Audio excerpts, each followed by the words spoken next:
Welcome to Invest Insights. I'm Abby Maloney. I'm joined today by Sean Taylor, the managing partner of Smith & Howard. Sean, thank you so much for being here today. Thank you, Abby. Your career at Smith & Howard as an intern, and now you're managing partner. Considering your time at the firm and experiences in the different roles that you've played, what have been some of the defining challenges and moments you faced, and how did thinking outside of the box help you overcome those challenges? Great question. I've been here 28 years, and there's been many events that have taken place over the years that have been challenging, not the least of which would have included when our original managing partner, our founding partner, Jim Howard, decided it was time for him to retire, and they were looking at who the next managing partner was going to be. I was interested in the role, and it was not the right time, let's just put it that way. And so obviously I had to rethink what my role was at the time for the firm, rethink where my value could be to the firm, and really look at the collective needs of the firm and what was most important for the firm, its clients, and its people at that time. And in doing so, it helped me realize that it really wasn't the right time for me to be the managing partner of the firm, and that my focus as the partner in charge of the assurance group was the right place for that time. That was a valuable lesson to learn, and in fact, I think today I'm probably a more effective managing partner than I would have been had I gotten the role at the time. So being able to think really outside of what my own interests were, my self-interest, and to the collective interests of the firm really helped me become a better leader, and ultimately, I think today, be a more effective managing partner. Certainly, there were a number of other events that also occurred over my career that made me think outside the box, but that's probably the main event, because it was really at that intersection of what you want for your own career versus what might be more important for the firm, and trying to find the right balance to where all parties basically thrive going forward. Absolutely. Smith & Howard is a young firm with at least 70% composed of millennials. How does that young culture help drive innovation and new creative thinking to the firm? And how do you see this young culture as being reflective of the current state of your industry? We do have a very young culture. Certainly a number of millennials, and now these days, a growing number of the Gen Z population as well. The young people at our firm are demanding growth and innovation and energy and opportunity for their career. And we've incorporated that into our Vision 2030. It's a 10-year plan that we put in place at the start of 2020 that has us really focusing on exponential growth in all that we do. One of the reasons for that is we want to have a positive impact on the future generation. And in order to do that, we have to be very inclusive of them in all aspects of running the firm, all aspects of considering things we'd like to do for the future of the firm. So it's a very collaborative team that we have here at the firm, and we use the younger generation's ideas on community, ideas on what's valuable to them as our people, and to the people coming behind them, and ideas on how they'd like to collaborate with their clients. Also now with COVID, ideas on how they'd actually like to work, where and how. All of these things put together are really driving the strategy that we set year in and year out for the firm. And it's really making us, I think, more valuable than we would be if we were simply relying on the opinions of just upper level management, who would be more of your Generation X leaders. Being more open to the ideas of our millennials and our Gen Z population, and even those who are yet to come, just starting at the firm, really makes us a better firm. One little example of that would be this.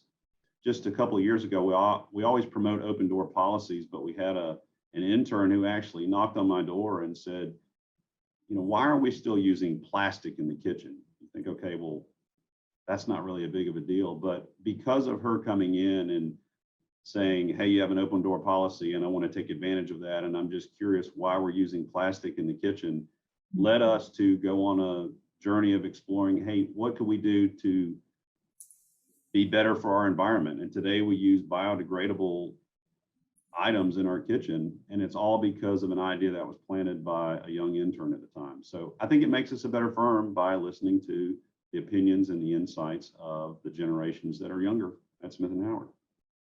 You know, you mentioned you have a Vision 2030 plan, and I'm thinking about how millennials are demanding more authenticity and transparency from their employers. And while you hear of cities and counties and states having 2030, 2040, 2050 plans, you don't hear of many private companies having, or public companies having those plans. Why was that important for Smith and Howard to have? And was it something that you had before, or is this the first time you've thought so far out and presented it in such a public way? Well, we've always had a vision at the firm. When I took on the role of managing partner beginning in 2019, I felt like I was inheriting a very high performing organization. So I didn't feel like I needed to correct a bunch of problems, but we did run a campaign called Refresh, and the S and the H at the end of Refresh were capitalized, signifying Smith and Howard, where we decided to look at all the things that we were doing and see what maybe needed to be refreshed. Our values, our image, our processes, things like that. And out of that year-long program came the need for basically readdressing our vision. When we read our vision, it felt like we were reading a statement of where we were rather than where we needed to go. Right. So we undertook a process of developing a vision. We didn't know at the time it was going to become a 10-year vision, but through the work that we did, it really did become a 10-year forward-looking process. And the reason we felt like it needed to be publicized, and it is publicized to everyone in our firm, is that transparency we just talked about a moment ago.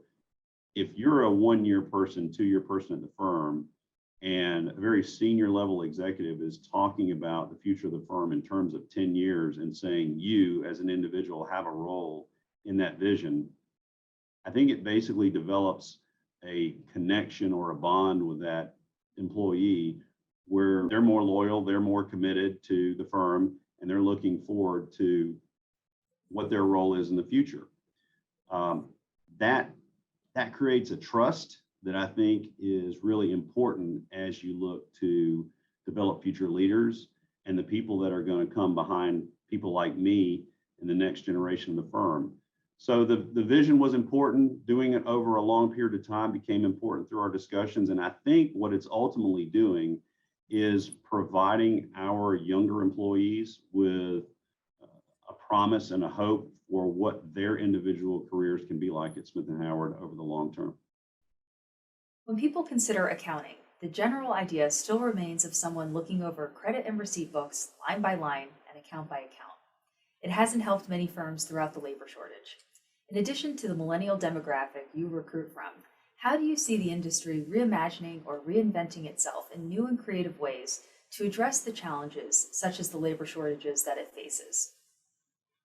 Well, we at Smith & Howard have long since left behind the concept that accounting firms are your generalized green eye shades, debits and credits, looking through a bunch of reams of paper and really doing work that becomes repetitive and bland and ordinary. Accounting firms are really now true advisors.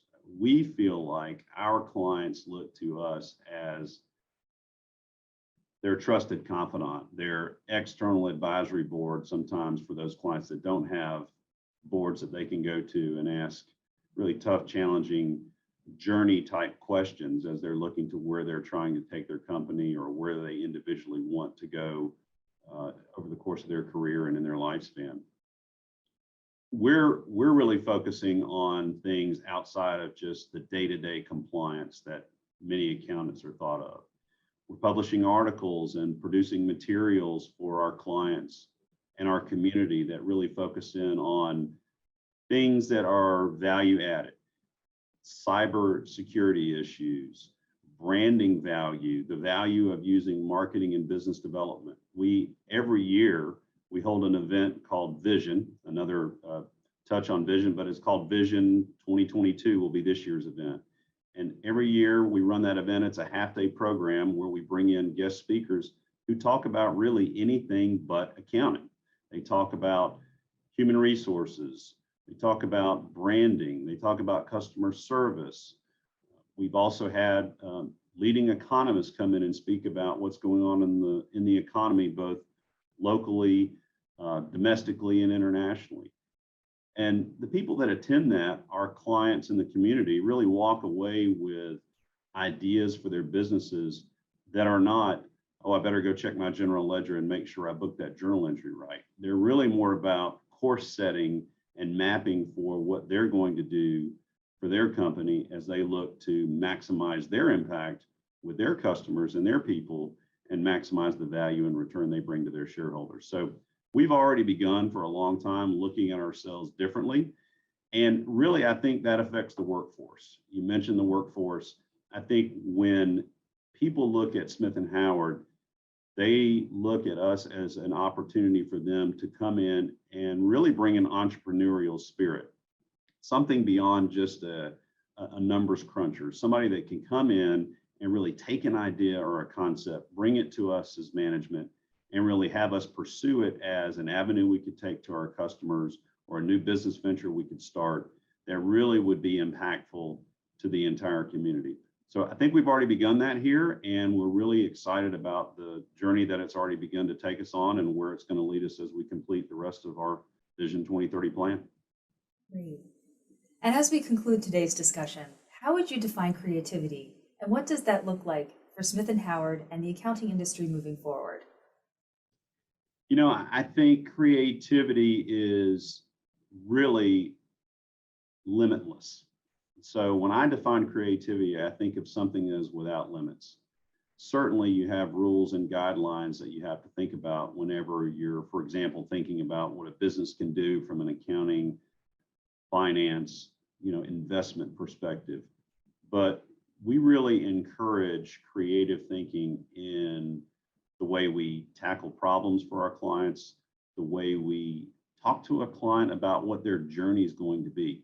When someone first becomes a client at Smith & Howard, let's say we're going to do their tax return, let's say we're going to perform an audit for them, our questions really don't start from the standpoint of the tax return and the audit. They start from the standpoint of where your business is at.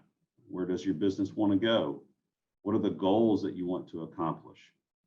And in thinking about that and mapping it out, sort of the client journey, we come across all different aspects of that path where creativity is needed and where we might need to bring in creative people from the outside to come in and contribute to that journey that the client's on. We might need to bring in a whole separate team from Smith & Howard that isn't currently serving the client in their first few years with us to start thinking about ways that the company might need to restructure itself or things it might need to think of. So I think creativity really starts and ends without putting limits or borders around the way people think. And we try to encourage that. One of the things we do at Smith & Howard is we have annually we give out an innovation award to our people. It's named after one of our former managing partners, John Lucht, who was an innovative thinker. And the Lucht Innovation Award is given out every year to the person or persons, if it's a small group, that comes up with an idea that we've taken and used to create more efficiency, more effectiveness in our service to our clients, maybe a new revenue stream for the firm, perhaps a new idea for a client that the client took and leveraged upon and did something great with. And we award people for thinking that way. So we're doing things to promote creativity, to promote innovation, and it really starts without putting borders on the way our employees think and feel. Well, thank you again, Sean. Thank you, Abby. That was Sean Taylor, the managing partner of Smith & Howard. If you enjoyed this video, don't forget to like and subscribe to our channel to hear more CEOs and thought leaders share their opinions and advice on today's business climate. Until next time, I'm Abby Malone, and this has been Invest Insights. Thank you for tuning in.